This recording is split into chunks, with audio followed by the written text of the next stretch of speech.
Bom pessoal, olá a todos, continuando aqui nossa sériezinha analisando o livro do profeta Isaías, tá? Agora é o Deutero Isaías. E só uma observaçãozinha, tá? Para quem não sabe ou é novo no canal, essas análisezinhas que eu faço assim de um livro, onde eu pego um livro e vou lendo capítulo por capítulo, trechinho por trechinho, isso eu chamo de análise crítica, tá? Não é uma análise teológica do livro, até porque a teologia por trás do livro do autor, eu tenho outros vídeos que eu pego às vezes um tema específico e eu dou uma analisada na teologia. Isso eu chamo só de análise crítica, onde eu vou pincelando, vendo aquilo que tem de diferente, de tradução, de o que tinha na época, etc e tal. Então eu vou analisando ponto por ponto. É praticamente uma aula. Então quem segue o canal, acompanhe todos os vídeos aí que vocês vão gostar, porque esse tipo de análisezinha assim da Bíblia inteira, toda detalhada, vocês não vão ver em nenhuma escola dominical, nem igreja evangélica, nada. Isso aqui é um trabalho que é praticamente uma aula. É praticamente uma aula de todos os livros da Bíblia. E aí depois que eu terminar, eu faço uma análise teológica, tá? Agora vamos lá, dando continuidade. E lembrando também, quem puder já dá o like no vídeo, tá pessoal? O YouTube ultimamente anda muito ruim. O YouTube não notifica os inscritos todos quando a gente faz um vídeo novo. Tem que ativar aquele sininho aí embaixo do canal, teclando naquela engrenagemzinha. Então a única forma de quebrar um pouco esse bug é com engajamento, com atividades, tá bom? Então quem puder, já deixa um like aí no vídeo, tá bom? Então vamos lá. Minha conexão tá caindo toda hora por causa do mau tempo aqui. A conexão fica caindo. Deixa eu dar uma reiniciada aqui. Pronto.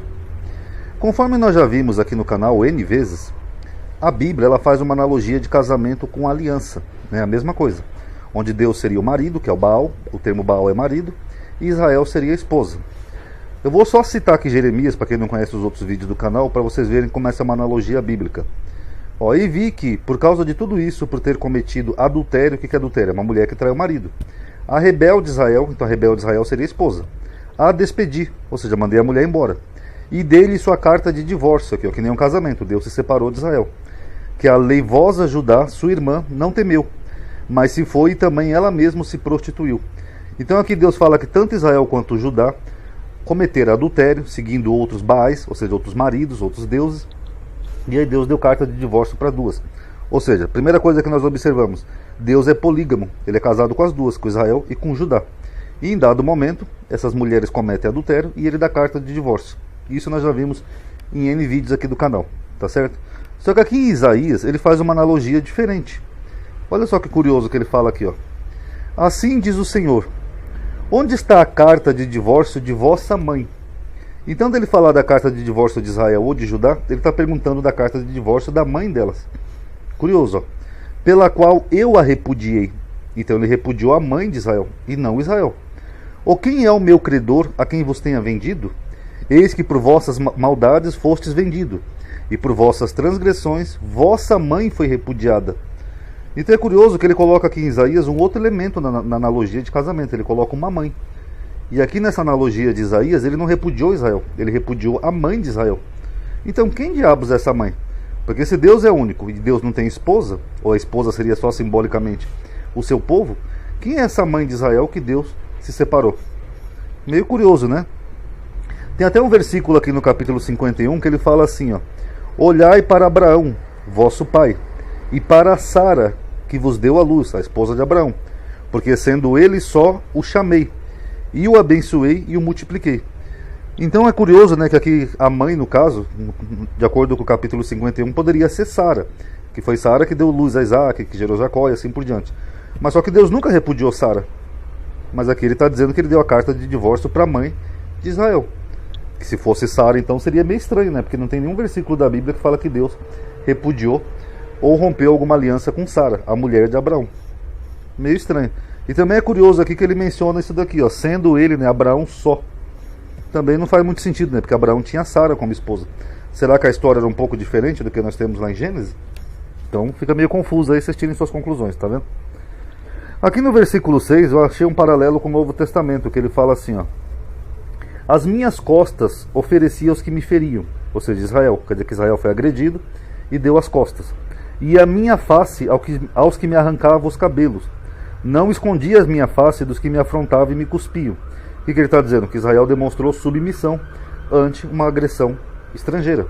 É parecido aqui com o que Jesus ensina aqui em Mateus, que ele fala assim, ó: eu, porém, vos digo que não resistais ao mal. Resistir aqui seria mais como reagir, seria uma tradução mais correta. Mas se qualquer te bater na face direita, oferece também a outra.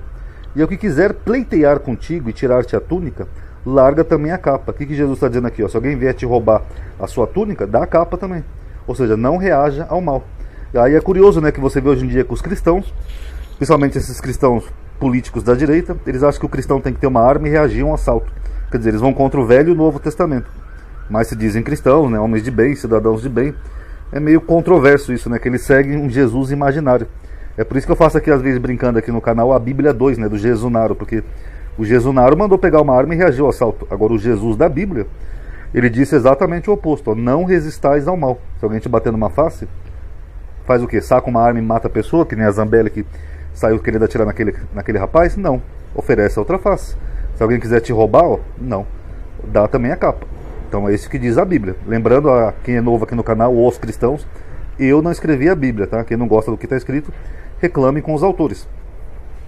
Aqui no versículo 8 ele fala assim, ó: perto está o que me justifica. Quem contenderá comigo? Compareçamos juntamente. Quem é meu adversário? Chegue-se para mim. Aí me chamou a atenção essa palavra que é adversário, né? Porque nós já vimos aqui no canal também 500 vezes, né? Que diabo é adversário, né? Satanás é opositor. Inclusive é confuso, né? Você ter que explicar para pessoas adultas, né, que não tem nenhum diabo na Bíblia, mas as pessoas acreditam que tem por causa das traduções. Aí eu fui ver se aqui a palavra era Satã, né? Queria até mostrar isso aqui no vídeo, mas a palavra aqui não é Satã. Olha que curioso, a palavra aqui é Baal. Baal é marido ou senhor. É o mesmo nome daquela divindade pagã lá que Elias combateu, Baal.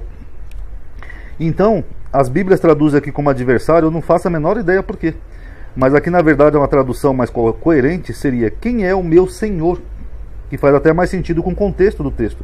Que ele está dizendo que Deus que protege ele, né, dos inimigos, que Deus vai junto com o povo aqui, ó, juntamente. Aí ele pergunta: quem é o meu Senhor? Chegue-se para mim. Faz bem mais sentido, né, chegasse para mim o Senhor do que um adversário, um inimigo.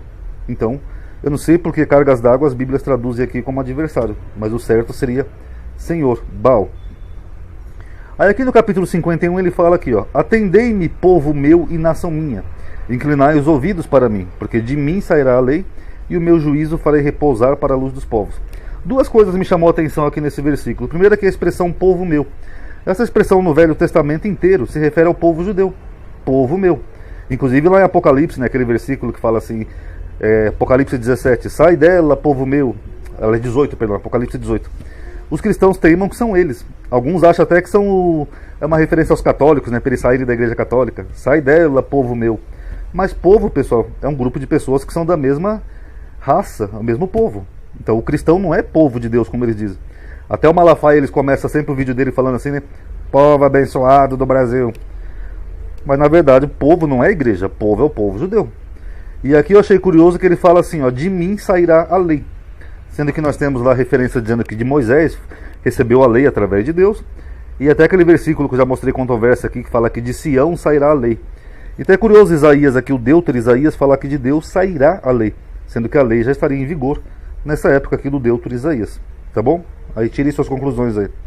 Aqui mais um absurdo de tradução no versículo 9, pessoal. Que ele fala assim, ó: desperta, desperta, veste-te de força, ó braço do Senhor.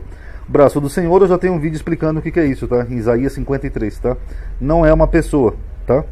Desperta-te como nos dias passados, como nas gerações antigas. Não és tu aquele que cortou em pedaços a Raabe? Aqui, ó, só que você vê que o braço do Senhor não é uma pessoa, que é alguém que cortou em pedaços Raabe. E que feriu o chacal? Aí me chamou a atenção esse daqui, pessoal, de Raabe, que eu falei assim, mas peraí, Raabe é aquela prostituta que ajudou lá os espias lá de Jericó, depois ela foi até agraciada por Deus, porque ela salvou a vida deles, etc e tal. Então por que aqui Isaías está dizendo que ele cortou ela em pedaços? Aí eu fui ver o termozinho aqui em hebraico, pessoal, não é Raabe como as Bíblias traduzem aqui, é Rahabe, é outra palavra. Essa palavra, Rahabe, aparece também nos Salmos e é um monstro marinho, e também é um epíteto do Egito, ou seja, uma referência ao Egito. Ela aparece 3 vezes na Bíblia, além de Isaías, nesses 2 Salmos, 89 e 87, que fala assim, ó: tu quebraste a Rahabe, como se fora ferida de morte, espalhaste os teus inimigos com teu braço forte. E o Salmo 87 que fala: farei menção de Rahabe e de Babilônia, aqueles que me conhecem, ou seja, Egito e Babilônia. Eis que da Filistia, de Tiro e da Etiópia se dirá: este homem nasceu ali. Então eu não sei porque cargas draga as Bíblias traduzem aqui como Raabe, porque gera uma confusão. a gente lê assim em português, a gente pensa que ele está falando daquela mulher prostituta chamada Raabe, sendo que na verdade é uma referência ao Egito. Então, algumas bíblias aí precisam melhorar suas traduçõezinhas, tá? Porque senão gera esses equívocos. E por fim, o filho do homem, né? Aqui em Isaías 51:12 ele fala assim, ó: eu sou aquele que vos consola. Quem, pois, és tu para que me temas? O homem que é mortal ou o filho do homem que se tornará em erva? Então aqui ele está falando que o homem e o filho do homem não são nada para Deus, que só Deus deve ser temido. O que a gente encontra um paralelo nos Salmos, né? Que diz assim, ó, vários Salmos, ó: Senhor, que é o homem para que o conheças e o filho do homem para que o estimes? O que é o homem mortal para que te lembre dele e o filho do homem para que o visite? O que ele está dizendo? Que o homem e o filho do homem não são nada. Agora, o que chama a atenção é que esse é o mesmo título que Jesus aplica a si. O filho do homem é senhor até do sábado. Mas, de acordo com o Velho Testamento, o filho do homem não é nada. Tanto que tem um salmo que diz assim, ó: não confieis em príncipe, nem em filho de homem, ó, não confia no filho do homem, em quem não há salvação alguma. Então como que quando a gente chega no Novo Testamento a salvação é no filho do homem? Aqui o salmo está dizendo aqui, ó: não confia no filho do homem quem não tem salvação. E aí, como é que fica? Aí quando a gente fala que o Novo Testamento e o Velho Testamento são antagônicos, as pessoas não gostam, acham ruim. Mas vocês viram como as concepções são diferentes? Então tá aí, galerinha, mais um vídeo, tá? Mostrando algumas traduçõezinhas. Espero que tenham gostado, obrigado por terem assistido, tá? Quem puder dar um like aí no vídeo, que isso ajuda a aumentar a atividade do canal, tá? Tem que ter atividade. Paz a todos.